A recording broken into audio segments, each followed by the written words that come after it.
It happened on a Wednesday evening. Candace Owens sat across from a panel of global political commentators during a live-streamed segment titled Africa and the West, a new debate. The studio was modern, loud with lights, polished desks, and international flags waving in the LED backdrop. Then she said it with a smirk on her face and her fingers steepled like a judge. She looked at Nito, the camera, and said, "Let's stop pretending. Africa is a burden economically, politically, even morally. We're always expected to fix their mess." The room fell into a kind, often comfortable silence. One of FICO hosts shifted in her chair. A young African student in the audience gasped painfully. The camera caught it all.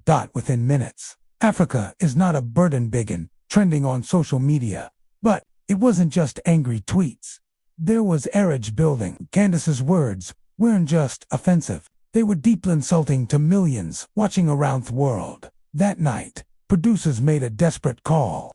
They needed someone who could respond, not with anger, but with truth, dignity, and power. Someone who wouldn't just clap back, but the entire narrative. They reached out to Captain Ibrahim Traoré, and he said one word: yes. Then next morning, news spread like wildfire. Ibrahim Traoré to respond to Candace Owens live tonight. Every major outlet covered it.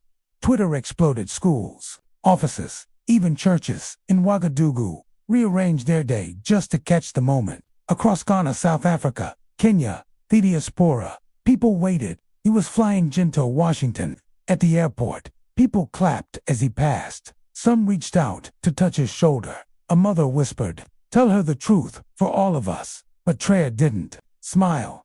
He looked calm, focused, like a soldier walking into a storm. Backstage at the studio, producers buzzed nervously. A staff member leaned toward him. "She's going to come at your word. This is Candace. Don't let her control the narrative."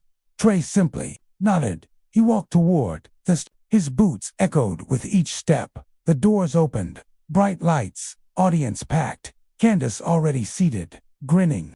And then he entered. The crowd stood. A long, roaring, standing ovation. The kind that goes beyond politics. This was pride. This was hope entering the room. Candace looked shaken, but she didn't flinch. The host raised her cue cards and said, "Captain Traoré, welcome. We know why you're here." He looked into the camera and answered calmly, "Yes, I'm her," because silence is no longer an option. The show was live. Over 28 million viewers tuned in globally. The moderator gave Candace the first word. She leaned in, that signature confidence, sharp in her voice. "Let me be clear," she said, smiling. "I meant every word. We've poured trillions into Africa, and what we have: corruption, civil wars, failed governments. That's not an insult. That's reality." Gasps echoed across the audience, but Traoré didn't blink. She continued. "And now we're supposed to clap for leaders like you," she said, gesturing toward him. "Just because you wear a uniform. What has Burkina Faso done except kick out the West and call it independence? Tell us, what exactly have you achieved?" For a moment, silence. The camera zoomed in on Traoré. His eyes didn't waver, didn't look angry. He looked wounded, not for himself, but for the people watching. For the barefoot child in Desio. For the mother grinding militender, the son. For the forgotten souls buried in sand and debt and drone strikes. Then he spoke softly. "You want to know what we've achieved?" He paused. "We buried our dead without your help. We're built with our own hands. And unlike KO, we don't mock the broken." Candace's smile faded. The room froze. This wasn't just a debate. It was about to become a reckoning. As Ibrahim Traoré sat across from Candace Owens, the entire studio held its breath. But instead of snapping back, Traoré opened with a story. "When I was 10, I saw my village burn. It was not by my people's hands. It was a war we did not start. A fire we did not light." He paused, ice fixed on the camera. "I carried my baby brother, wrapped in nothing but a torn cloth, 3 days through the bush. No shoes, no food, just hope. That's what Africa carries." The room went completely still. Even Candace, so quick with retorts, shifted in her seat. "You call us a burden," he said softly. "But we've carried the weight of your history, your corporations, your weapons, your silence." Somewhere in the crowd, a quiet sniffle broke the silence. The camera caught an African-American woman wiping her cheek. Then something unusual happened. Viewers across continents began uploading their own stories. From Nigeria to Detroit, from Accra to Atlanta. The world wasn't just watching anymore. And Candace, for the first time AID, the broadcast, she had no words. Candace regrouped. She leaned forward, her tone colder. "So, we're victims now, is that it?" she asked. "Everyone has your story. But successful nations stop blaming others. Why can't Africa?" the audience murmured. Some agreed, others looked uneasy. She didn't stop, but kicked out French aid, kicked out American presence, then blamed us when things got hard. That's not leadership.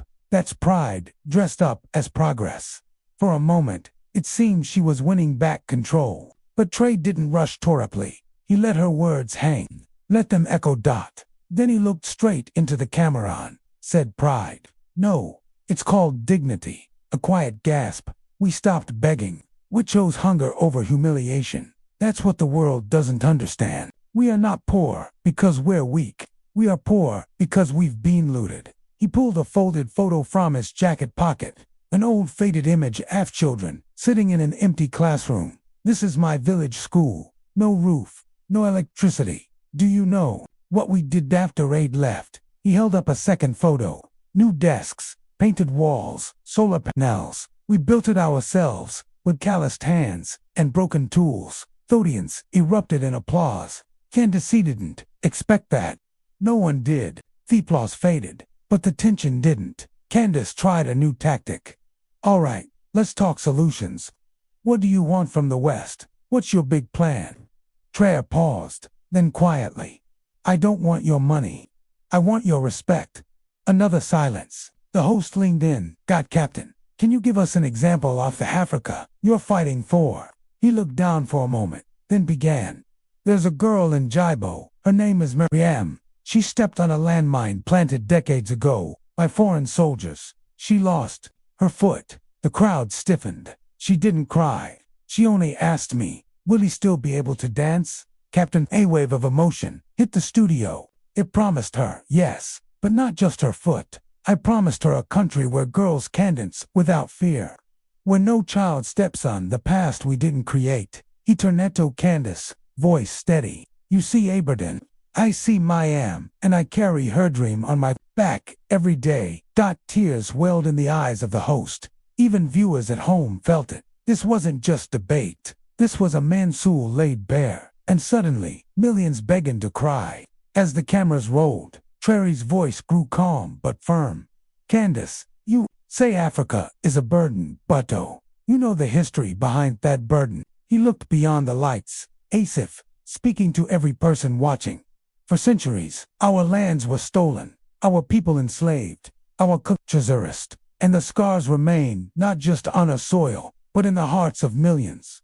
A soft murmur filled the studio. "You see poverty, chaos, and corruption, but we see a continent still healing, still fighting to rise. A continent that carries the weight of centuries of injustice." He paused, then added quietly, "And yes, we sometimes stumble, but is that a burden or a story of survival?" Candace's face showed a flicker of doubt. The viewers felt it too.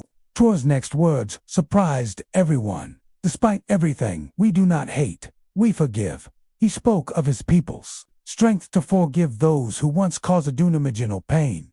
Forgiveness is not weakness. It is courage. It is hope. The host glanced at Candace, who now seemed more thoughtful, less defensive. "You ask why Africa struggles best. It has chosen to rebuild rather than to tear down." He told a story. A Buddha refugee camp in Burkina Faso where a neighbor helped each other rebuild homes destroyed by conflict. "We choose unity over division. We choose love over hatred." Many watching felt tears welling up. This was not just a political debate. This was a call to humanity. Traoré then shifted the focus. "Africa is not just a continent in need. It is a place, Ibrahim's dreams, that reach beyond." He spoke of young inventors in Lagos, farmers innovating in Kenya, and artists painting hope in Soweto. These dreams are our true wealth. Turning to Candace, he said, "You can laid us a burden, but we are a promise. I promise that no matter the past, we will rise." The audience erupted in applause. Candace's smile faded. Cameras zoomed in her expression, a mixture of respect and reflection. For millions, the narrative had shifted, and the world walked. The studio lights dimmed slightly, the tension thick enough. Candace Owens sat rigid, eyes sharp, but no clouded with uncertainty. She had delivered her points boldly. Buttrow's calm strength was unsettling. Trot leaned forward, voice soft but steady. "You speak of burdens, but do you heart silent cries behind the headlines? The mothers who wait through the night for their children's return. The farmers who wake before dawn to feed millions. The teachers who build futures with torn books." He paused, letting the weight after Ho's invisible lives settle over Thiru. The story isn't found in poverty statistics. It's found in every heartbeat, fighting to survive and thrive despite the odds. The camera panned across the audience. Faces glistened with unshed tears. This was no longer just a debate. It was a human plea. Candace's lips pressed tight, her usual fire subdued by the raw truth unfolding bore. Millions. Traoré took a deep breath and continued. "Our struggles are not because we lack effort or intelligence. They stem from years of exploitation, resources taken, land stripped, futures stolen." He spoke of real people, miners in Ghana extract gold but live in poverty, of farmers in Burkina Faso who toil with little water, of children like Mariam dream despite broken roads and broken schools. When you call us a burden, you ignore the hands that built civilizations, the voices that shaped humanity. The studio was silent. Even the hosts looked uneasy. Trop's eyes hone with quiet fire.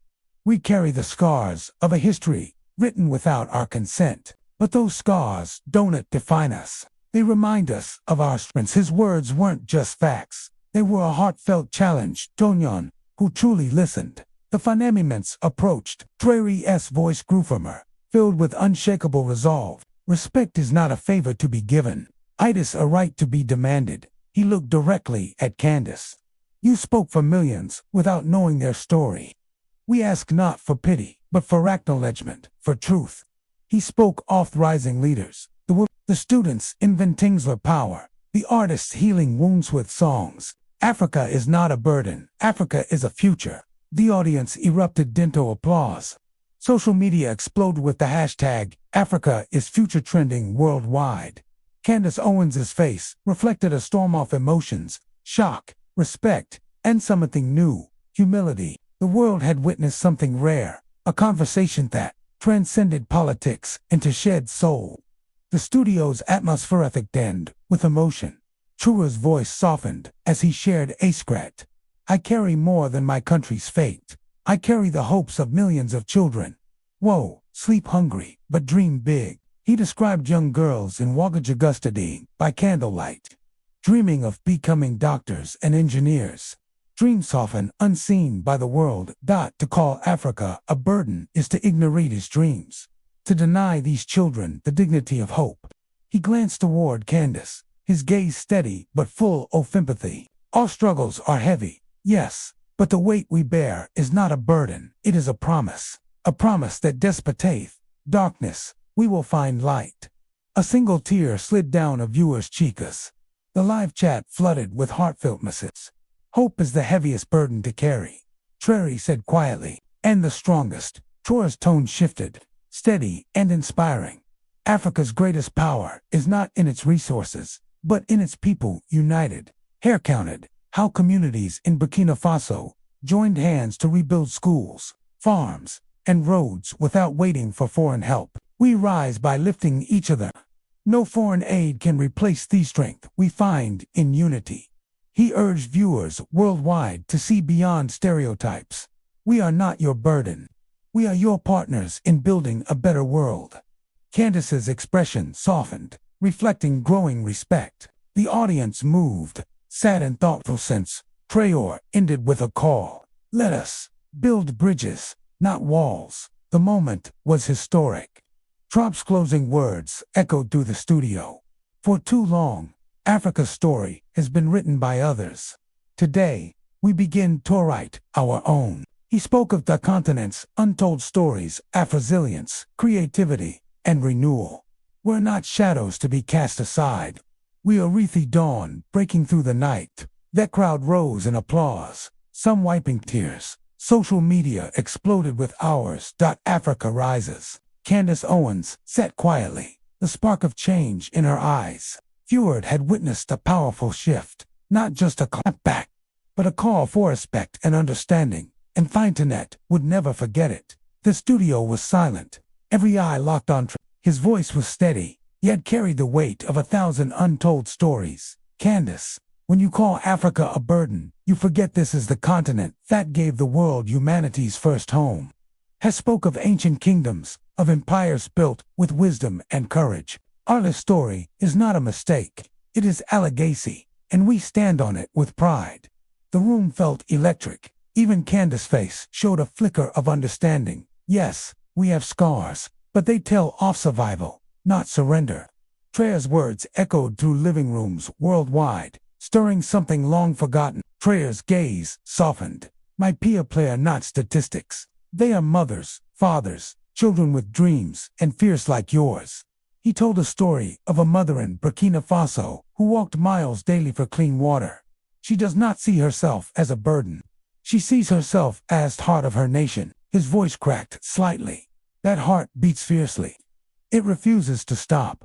The audience was moved to tears. Cameras captured Candace's silent tears. This was more than a debate. It was a revelation. With calm conviction, Traoré, Africa is not your burden. It is our future. The crowd erupted. Social media exploded. The narrative had shifted forever. Viewers were left breathless, tears streaming. To everyone watching, if this story touched your heart, please like, subscribe, and comment below.